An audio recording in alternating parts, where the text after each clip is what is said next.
Hi welcome back to my channel. ఈరోజు కథ mister CEO 24వ భాగాన్ని వినిద్దాం. ఏంటో నాకు అయోమయంగా ఉంది. ఎవరు మంచి వాళ్ళు ఎవరు స్వార్థపరులు అర్థం కావడం లేదు అంటుంది కరుణ. ఇద్దరు కరుణనే చూస్తూ ఉంటారు. ఇక్కడ తన జీవితం ఎవరి చేతుల్లోకి వెళ్తుందో, ఎలా తనని జీవితాంతం భర్తగా నేను భరించాలి, అసలు ఎందుకు ఈ మనిషి అంటే నాకు నచ్చడం లేదు. నన్ను కాపాడుతున్నాడు, అనుక్షణం నీడగా మారుతున్నాడు, నా వెన్నంటే ఉంటూ రక్షకుడుగా మారాడు, నా ఊపిరి తన ఊపిరిగా భావిస్తున్నాడు, నా మీద అమితమైన ప్రేమ చూపిస్తున్నాడు, నన్ను చంపాలనే వాళ్ళకి నా ముందు నిలబడుతూ చావుకు ఎదురుగా నిలబడుతున్నాడు, నన్ను ప్రేమిస్తున్నానని తన నోటి నుంచి చెప్పాడు. అలాంటి మనిషి నాకెందుకు నచ్చడం లేదు. ఇలా ఆలోచిస్తున్న కీర్తికి తన కంటి నుంచి వస్తున్న కన్నీళ్లు తనకే తెలియకుండా తుడుచుకోవడానికి చేతులు వెళ్ళాయి. కన్నీళ్లు ఎందుకు నాకెందుకు ఇంత బాధగా ఉంది అని కీర్తి కుమిలిపోతుంది. కీర్తి అంటూ శ్రీజ డోర్ శబ్దం చేస్తుంది. వస్తున్నాను శ్రీజ అంటూ కన్నీళ్లు తుడుచుకుంటూ కీర్తి డోర్ తెరడానికి వెళ్తుంది. డోర్ క్లోజ్ చేసుకుని ఏం చేస్తున్నావే, నేను నిద్రపోవాల్సిన అవసరం లేదా అని అడుగుతుంది శ్రీజ. నువ్వు శారీస్ జ్యువెలరీస్ చూపించే బిజీలో ఉన్నావు కదా, నేను డ్రెస్ చేంజ్ చేసుకోవడానికి డోర్ క్లోజ్ చేశానులే. ఓకే, పడుకున్నావా? అవును. నేను ఒకటి అడుగుతా, నిజం చెప్తావా? ఏంటి అంటూ శ్రీజ వైపు చూస్తుంది. అది నీకు నిజంగానే అభయ్ అన్నయ్య అంటే ఇష్టమేనా లేదా అని. నీకెందుకే ఆ అనుమానం? ఉదయం నుంచి చూస్తున్నాను ఇదే ప్రశ్న ఎన్నిసార్లు అడుగుతావు? నీ ప్రవర్తన అలా ఉంది మరి. ఎలా ఉంది? నాకు నీతో ఆర్గ్యుమెంట్ చేసే ఓపిక లేదు తల్లి. నువ్వు సూటిగా నా ప్రశ్నకి సమాధానం చెప్పు అంతే. నాకు నచ్చి నేను ప్రేమించే పెళ్లి చేసుకోవడానికి ఒప్పుకున్నాను, ఓకేనా? నీ సూటి ప్రశ్నకి నా సూటి సమాధానం సరిపోయిందా? నిజం ఎక్కువ రోజులు దాగదు, ఎప్పటికైనా బయటపడక తప్పదు కీర్తి. మేబీ.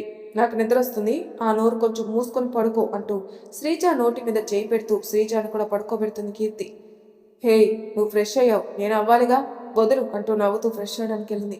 శ్రీజ బాత్రూంకి వెళ్ళాక కీర్తి లేచి కూర్చుని, నేనంతా విన్నాను శ్రీజ, నువ్వు అక్క బావ మాట్లాడుకోవడం.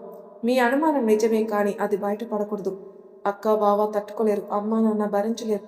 నాకు అభయ్ సార్ నచ్చకపోవడానికి కారణం, నేను సార్ని ఒకవైపే చూస్తున్నాను, ఒకవైపే అర్థం చేసుకుంటున్నాను. సార్ అసలు మనసు తెలుసుకోవాలి, అందుకు నేను సార్తోనే ఉండాలి. కానీ ఎలా? రేపటి నుంచి ఆఫీస్కి వెళ్ళొద్దని చెప్పేశారే అంకుల్. అలా కొంచెంసేపు ఆలోచిస్తున్న కీర్తికి ఒక ఐడియా వస్తుంది. వెంటనే ఫోన్ తీసుకుని మేడం మీదకి వెళ్తుంది. శ్రీజ బాత్రూమ్ నుంచి బయటకు వస్తుంది. కీర్తి గదిలో ఉండదు. ఈ టైంకి ఎక్కడికి వెళ్ళిందంటూ ఫోన్ చేస్తుంది కీర్తికి. బిజీగా వేరే కాల్లో ఉన్నట్లు వాయిస్ వస్తుంది. కొంపదీసి అభయ్ అన్నతో మాట్లాడుతుందా ఏంటి? అయినా ఇక్కడే నుంచి మాట్లాడచ్చుగా. నా పిచ్చి గాని నేను ఇక్కడుండగా ఎలా మాట్లాడుతుంది? నిజంగానే ఇది ప్రేమించిందా అని ఆలోచిస్తూ పడుకుంటుంది. ఒక 10 నిమిషాల తర్వాత కీర్తి తన గదికి వస్తుంది. అప్పటికే శ్రీజ నిద్రలోకి జారుకుంటుంది. ఉదయం నుంచి బాగా అలసిపోవడంతో డోర్ క్లోజ్ చేసి కీర్తి కూడా నిద్రపోతుంది. ఆహా, ఏమందం, ఏమి అభినయం! అయినా ఇలాంటి మంచి అందమైన ఆడపిల్లలతో నీకు ఎలా రా స్నేహం కుదిరింది అంటూ అఖిల్ అంటూ ఉండగా, అబ్బా ఆప్ అఖిల్, సాయంత్రం నుంచి నా బుర్ర తింటున్నావు, ఇలాంటి పిచ్చి వాగుడు వాగుతూ అంటాడు విసుగ్గా అక్షయ్. రే, నా ప్రియురాల్ని పొగుడుతుంటే నీకంత జలసి ఏంట్రా? హహ్ అంటూ గట్టిగా నవ్వుతూ, అబ్బా అఖిల్, నా వల్ల కావడం లేదు ఈ కామెడీ భరించడం, నిజంగా నా వల్ల కావడం లేదు, కాస్త ఆపవా ప్లీజ్ అంటూ నవ్వుతూ ఉంటాడు అక్షయ్. అఖిల్ కోపంగా అక్షయ్ వైపే చూస్తూ ఉంటాడు. నువ్వు అలా చూస్తే నేను భయపడిపోతానా? రే, నన్ను రెచ్చగొట్టకు. అబ్బచ్చా, లేకపోతే ఏంటి, నీ ప్రియురాల అలా ఎలా నువ్వు ఫిక్స్ అయిపోతావు? ఒకవేళ శ్రీజ ఆల్రెడీ ఇంకొకరిని ప్రేమిస్తుందని నేను చెప్తే, కాదు కాదు ఎంగేజ్మెంటే అయిపోయిందంటే ఆ నా గుండె ఆగిపోతుంది అంటూ గుండెపైన చేతులు పెట్టుకుంటూ కింద మీద పడతాడు అఖిల్.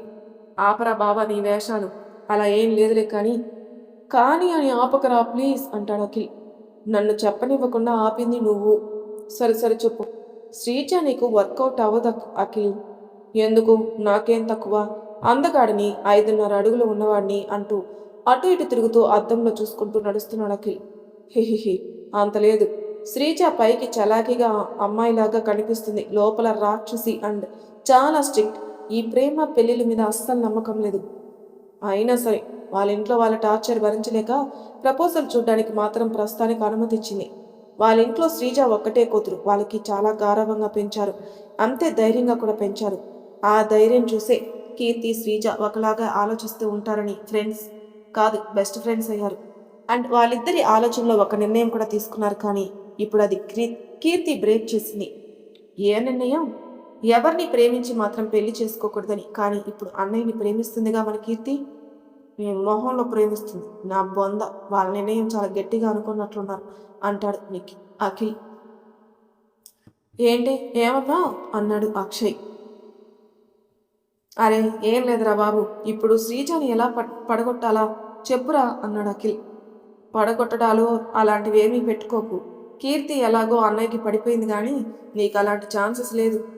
సో సైలెంట్గా అత్తయ్య మమ్మీ డాడీని తీసుకుని వెళ్ళి శ్రీజ పేరెంట్స్తో మాట్లాడించుకో, సరిపోతుంది. హలో ఎవరిక్కడ? అఖిల్ అంటూ చిటికలు వేస్తూ. నువ్వు చూస్తూ ఉండు ఎలా నా ప్రేమలో పడేసుకుంటాను. కీర్తి ఆపై పెళ్ళి అయ్యేలోపు అఖిల్ ఐ లవ్ యూ అని నీ స్ట్రిక్ట్ శ్రీజ నోటితోనే చెప్పిస్తాను చూడు అన్నాడు కాన్ఫిడెంట్గా చెప్పాడు అఖిల్. నీకు పిచ్చెక్కింది. పిచ్చి పనులు చేసి చంపలు పగలు కొట్టుకోకుండా చూసుకో. బాయ్ గుడ్ నైట్ అంటూ అక్షయ్ పడుకోవడానికి వెళ్ళిపోతాడు. కుళ్ళు వెదవకి అంటూ అఖిల్ బెడ్ మీద పడుకుంటూ శ్రీజ గురించి ఆలోచిస్తూ అలాగే నిద్రలోకి చేరుకుంటాడు. నెక్స్ట్ డే ఉదయం 8 గంటలకి అభయ్ ఫ్యామిలీ ఇంట్లో టిఫిన్ తింటూ ఉంటారు. డాడీ మా మ్యూజిక్ ఇన్స్టిట్యూషన్ వాళ్ళు ఒక మ్యూజిక్ కాంపిటీషన్కి నన్ను సెలెక్ట్ చేశారు అన్నాడు అక్షయ్. హో సూపర్ అక్కి, కంగ్రాట్స్ రా. Thank you daddy. Congrats Akki. Thank you అన్నయ్య. నీలో అంత టాలెంటారా అక్కి అన్నాడు అఖిల్. రే ఏంటా మాటలు, బుద్ధి లేదు. టాలెంట్ లేకుండానే సెలెక్ట్ చేస్తారా అంది కోపంగా హిమజ. అలా బుద్ధి పెట్టద్దయ్యా. మా నేను కామెడీగా అన్నాను, దానికెందుకు అంత కోపం నీకో? ఏంట్రా నాకు బుద్ధి చెప్పాలా? నేను కాకపోతే ఎవడ్రా నేను ఏడిపించేది అన్నాడు చక్కిలి గిల్లి పెడుతూ అఖిల్. బాగా ప్రాక్టీస్ చేయి అక్షయ్, అవకాశం వచ్చినప్పుడు మనల్ని మనం ప్రూవ్ చేసుకోవాలి అన్నాడు అభయ్. డెఫినెట్లీ అన్నయ్య. నిజమే అక్షయ్ అన్నాడు అభిరామ్ కూడా. అండ్ నువ్వు పెళ్లి పనులు ఏమీ చూసుకోవాల్సిన అవసరం లేదులే, అఖిల్ శ్రీ నేను చూసుకుంటా. అయ్యో అలా చెప్పకన్నయ్య, ఖచ్చితంగా నేను చేస్తాను. ఆ ఎంజాయ్మెంట్ నేను వదులుకోలేను. రెండింటినీ మేనేజ్ చేస్తాను ప్లీజ్.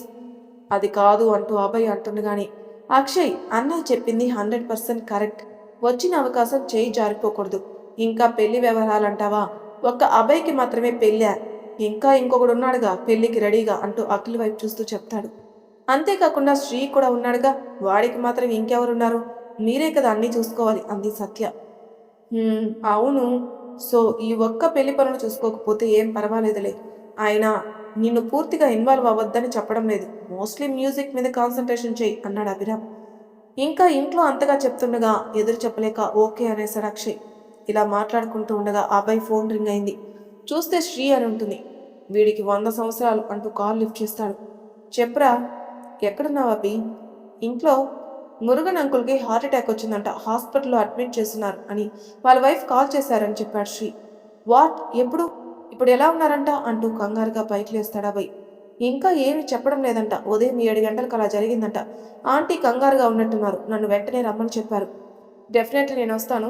హాస్పిటల్ లొకేషన్ షేర్ చేయి. ఓకే అభి, నేను ఆల్మోస్ట్ రీచ్ అయ్యాను. నువ్వు రా. బాయ్. బాయ్ అని కాల్ కట్ చేస్తాడు. అందరూ అభయ్ని కంగారుగా చూస్తుంటారు. ఎవరికి ఏమైంది అభి అని కంగారుగా అడుగుతుంది ఈ మధ్య. కీర్తికి ఏమైనా అయి ఉంటుందేమని భయంతో. మురుగన్ అంకుల్కి హార్ట్ అటాక్ అంట అత్తయ్య. వాట్? మురుగన్కా అంటూ అభిరామ్ కూడా కంగారు పడుతూ పైకి లేస్తాడు. అవును డాడీ అంటూ శ్రీ చెప్పిందంతా చెప్తాడు. అయ్యో ఇప్పుడు ఎలా ఉన్నాడు? ముందు కారు తీయబి అంటాడు అభిరామ్. నేను వస్తాను అంటుంది హిమజ. అబ్బాయి కారు తీయడానికి వెళ్తాడు. అఖిల్ నువ్వు ఆఫీస్కి వెళ్ళు, శ్రీ కూడా రావడం లేదు కదా. సత్య అందరూ వద్దు, అక్కడికి వెళ్ళాక పరిస్థితి చెప్తాను సరేనా? అక్షయ్ నువ్వు క్లాస్కి వెళ్ళి ఇవేమీ ఆలోచించుకో, అంకుల్కి ఏం కాదు అంటూ అభిరామ్ హిమజ వాళ్ళు బయటకు వెళ్తారు. అభయ్ కార్ స్టార్టింగ్ చేసుకుని సిద్ధంగా ఉంటాడు. అలా అభయ్ వాళ్ళు కూడా హాస్పిటల్కి బయలుదేరారు. హలో కీర్తి, అంతా నువ్వు చెప్పినట్లనే చేశాం. డాక్టర్ని కూడా మేనేజ్ చేశాం. ఎలాగో మీ ఆంటీకి ఫ్రెండ్ కాబట్టి సరిపోయింది, లేకుంటే ఇదంతా కష్టమే అన్నాడు మురుగన్ హాస్పిటల్ బెడ్లో కూర్చొని. Thank you uncle. ఇలా మీ దగ్గర అబద్ధం చెప్పి ఇలా చేపిస్తున్నందుకు చాలా బాధగా ఉంది. రియల్లీ ఐఎమ్ సారీ అంటుంది కీర్తి. కీర్తి నువ్వు నా కూతురు లాంటి అమ్మాయివి. నీకు నేను కాకపోతే ఇంకెవరు సహాయం చేస్తారు? నువ్వేం కంగారు పడుకో. ఇది యాక్టింగ్ అని ఎవరికి అనుమానం రాకుండా మేం చూసుకుంటాంలే. Okay uncle, thank you so much. ఇదిగో ఇంకోసారి థ్యాంక్ యూ సారీ అనే పదాలు నీ నోటి నుంచి రాకూడదు, ఓకేనా? చిన్న నవ్వుతో ఓకే అంకుల్ అంటుండగా కీర్తి ఫోన్ రింగ్ అవుతుంది. చూస్తే Sri. Uncle Sri sir call చేస్తున్నారు, బహుశా మీ గురించి చెప్పేకే అయి ఉంటుంది. ఓకే ఓకే క్యారియర్ అంటూ కాల్ కట్ చేస్తారు మురుగన్. Hello sir. కీర్తి అంటూ అబ్బాయికి చెప్పిందే చెప్తాడు శ్రీ. అయ్యో ఏ హాస్పిటల్లో ఉన్నారు? నేను వస్తున్నాను అంటూ ఏమీ తెలియనందా డీటెయిల్స్ కనుక్కొని కాల్ కట్ చేస్తుంది కీర్తి. అసలు ఏంటండి? ఇదంతా నాకు ఏమీ నచ్చడం లేదు. ఎవరీ కీర్తి? ఎందుకు ఇలా మిమ్మల్ని ఇలా చేయమని చెప్తుంది అని అడుగుతుంది మురుగన్ భార్య శశి. కీర్తి మురుగన్‌తో నిన్న రాత్రి మాట్లాడింది మురుగన్ జ్ఞాపకం చేసుకుంటున్నాడు. అసలు ఏం మాట్లాడిందంటే, శ్రీజ బాత్రూంలోకెళ్ళాక ఆఫీస్‌కి అభిరామ్ అంకుల్ రావద్దని చెప్పాడు. ఇప్పుడు నేను ఏం చేయాలి అని ఆలోచిస్తున్న కీర్తికి ఒక ఐడియా వచ్చి మేడ మీదకెళ్ళి మురుగన్‌కి కాల్ చేస్తుంది. మురుగన్‌కి ఎందుకు కీర్తి కాల్ చేస్తుందంటే, కీర్తి పని ఆఫీస్‌లో చేస్తుంది మురుగన్. సో, మురుగన్‌కి హెల్త్ కానీ లేదా రాలేని పరిస్థితి కానీ వస్తే కీర్తి తిరిగి మురుగన్ ప్లేస్‌కి చేరుకుంటుంది. ఆఫీస్‌లో మురుగన్ చేసే పని ఇంకెవరికీ రాదు. మేనేజ్ చేయలేరు. ఆ పని కీర్తి మాత్రమే చేస్తుంది. సో, ఖచ్చితంగా కీర్తి ఆఫీస్‌కి రావాల్సొస్తుంది. ఈ ఆలోచన చేసిన కీర్తి మురుగన్‌కి కాల్ చేస్తుంది. హలో కీర్తి, ఏంటమ్మా ఈ సమయంలో ఫోన్ చేశావు? అంతా ఓకే కదా అని అడిగాడు మురుగన్. సారీ అంకుల్, ఈ సమయంలో మిమ్మల్ని డిస్టర్బ్ చేస్తున్నందుకు. అయ్యో అదేం పర్లేదు. ఏంటమ్మా విషయం? అంకుల్ మీరు నాకు సహాయం చేయాలి. నేను చేయగలిగే సహాయం అయితే ఖచ్చితంగా చేస్తాను తల్లి. మీరు మాత్రమే చేయగలిగే సహాయం అంకుల్. అంటూ చిరునవ్వుతో చలాకీ అమ్మాయివి. సరే చెప్పు ఏం సహాయం? అంకుల్ అది కీర్తి నిస్సంకోచంగా నువ్వు ఏం అడగాలో అది అడుగు. అంకుల్ మీకేదైనా హెల్త్ ఇష్యూ వచ్చిందని ఆఫీస్కి రాలేనని ఆఫీస్లో నమ్మేలా చేయాలి. మీరు లేకపోతే నేను ఖచ్చితంగా ఆఫీస్కి వెళ్ళాలి. సో వెళ్ళగలుగుతాను. అర్థం కావడం లేదు కీర్తి. నువ్వు ఆఫీస్కి వస్తున్నావుగా, ఈ ఒక్కరోజు మాత్రమే కదా రాలేదు. లేదంకుల్, అభయ్ సారు మ్యారేజ్ అయ్యేంత వరకు ఆఫీస్కి రాకూడదని అభిరామ్ సార్ ఆర్డర్ చేశారు.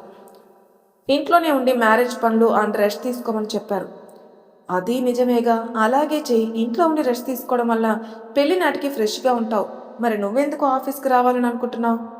అది అంకుల్, అభయ్ సారు అంటుండగా, ఓ అభయ్‌ని ఈ 10 రోజులు కూడా వదలలేకపోతున్నావా? అయినా ఇప్పుడు టామ్ అండ్ జెర్రీ లాగా ఉంటారు కదా మీరిద్దరూ. ఎప్పుడు కీర్తి ప్రేమించుకున్నారు? ఈ విషయం గురించి నేనే అడుగుదామనుకున్నాను. సమయం రాలేదు. అంకుల్ మీకు చెప్పకూడదని కాదు.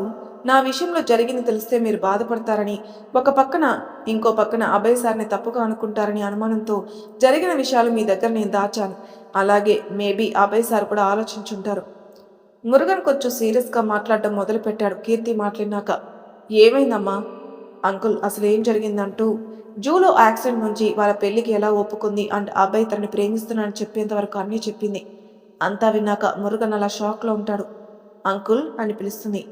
హా కీర్తి, ఏంటి ఇంత జరుగుతుందా మీ మధ్యలో? అవును అంకుల్, కానీ ఈ విషయాలేమీ ఎవరికీ తెలీదు. 2 కుటుంబం వాళ్ళకి. నాకు అభయ్ సార్కి, Sri sir, Akhil sir and ఇప్పుడు మీకు అంటుంది కీర్తి. ఫస్ట్ నాకు ఆశ్చర్యం కలిగించే విషయం నిన్నెవరూ చంపాలి అనుకోవడం. రెండవది ఆ అబ్బాయి ఇలా నిన్ను పెళ్లికి ఎందుకు ఒప్పించాడో అని. కానీ ఇప్పుడు నువ్వు ఎందుకు ఆఫీస్కి రావాలనుకుంటున్నావు కీర్తి? అది అంకుల్, మేబీ నేను అభయ్ సార్ని పూర్తిగా అర్థం చేసుకోవడం లేదనిపిస్తుంది. అందుకే అభయ్ సార్ ప్రేమ నాకు చేరడం లేదు, తెలియడం లేదు. అందుకే పెళ్లికి ముందే అభయ్ సార్ మీద ప్రేమ కాకపోయినా కనీసం మంచి అభిప్రాయం రావాలంటే నేను అభయ్ సార్తో టైం గడపాలి. అందుకే ఇలా అంటుంది కీర్తి. హ్మ్. కరెక్టే కీర్తి. అబ్బాయి నిన్ను ప్రేమించడం నిజంగా నాకు ఆశ్చర్యం. ఇంకోటి నీ అదృష్టం అని కూడా చెప్పొచ్చు. నువ్వు అబ్బాయిని పెళ్లి చేసుకోవడానికి అంతగా ఆలోచించాల్సిన అవసరం లేదు కీర్తి. కానీ నీ అనుమానం నువ్వు తీర్చుకోవాలి. అది నీ హక్కు కూడా. ఎందుకంటే నువ్వు తనతో జీవితాంతం బ్రతకాలి కాబట్టి. నువ్వు చెప్పినట్లే నేను చేస్తాను. మాకు తెలిసిన ఒక ఫ్యామిలీ డాక్టర్ ఉన్నారు. సో నేను మేనేజ్ చేసుకుంటాను. నువ్వు దిగులు పడకు. Thank you so much uncle. ఈ విషయం మన మధ్యలోనే ఉండాలి ప్లీజ్. ఇంకెవరికి తెలియకూడదు అంకుల్. నువ్వంతగా చెప్పాలా కీర్తి? నేను కథ నడిపిస్తాను. నువ్వు చూస్తూ ఉండు. అండ్ నువ్వనుకున్నట్లు నీ పని చూసుకో అన్నాడు. Okay uncle. Thank you. Bye. Good night. Good night అంటూ పెట్టేస్తుంది. ప్రెజెంట్. ఏవండి? ఏవండి? అంటుంది శశి. హా అంటూ ఆలోచన నుంచి బయటకొస్తాడు మురుగన్. అప్పుడే మురుగన్ ఫోన్ రింగ్ అవుతుంది. మరి తర్వాయి భాగంలో ఏం జరుగుతుందనే ఎపిసోడ్లో తెలుసుకుందాం. అంతవరకు నా ఛానల్ని సబ్స్క్రైబ్ చేయని వాళ్ళు ప్లీజ్ సబ్స్క్రైబ్ చేసుకోండి. లైక్ చేసి షేర్ చేయండి. మీ అభిప్రాయాలు నాకు కామెంట్ రూపంలో తెలియజేయండి. Thank you for listening.